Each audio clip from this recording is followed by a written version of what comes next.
बिस्मिल्लाहिर्रहमानिर्रहीम। अस्सलाम वालेकुम, कैसे हैं आप? ठीक है। कहा था ना कल मैंने आपको कि जिस वक्त भी पाकिस्तान की सबसे बड़ी अदालत के सबसे बड़े जज साहब ने ये फ़ैसला सुन लिया या समाअत ये सुन ली तो उन्होंने अपना फ़ैसला सुना देना है। बिल्कुल वैसा ही हुआ।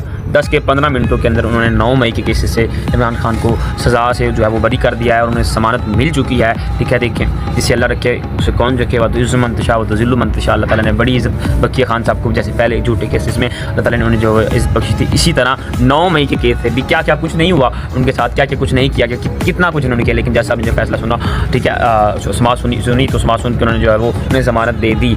इस वक्त खान साहब के ऊपर एक मुकदमा रह गया और वो है अलकादर ट्रस्ट वाला। ठीक है, वो भी 10 से 15 मिनट का मसला होगा। अगर समाअत सुन ली गई तो इंशाल्लाह वहाँ से भी खान साहब इंशाल्लाह बाइज़्ज़त बरी होंगे। ठीक है, और क्या क्या कुछ नहीं है, कितनी फस्तानियत इन्होंने की जो है वो, क्या क्या इस फासिस्ट हुकूमत ने जो है वो किया, लेकिन जो है ना वह तो इज़्ज़त मंतशा वह तो ज़िल्लु मंतशा। इज़्ज़त और ज़िल्लत देने वाला अल्लाह ताला की ज़ात है, इनके बस की बात नहीं। ये जाते थे माफ़िया मांगे खान, ठीक है, लेकिन अल्लाह ने इज़्ज़त बख्शी है। पाकिस्तान जिंदाबाद।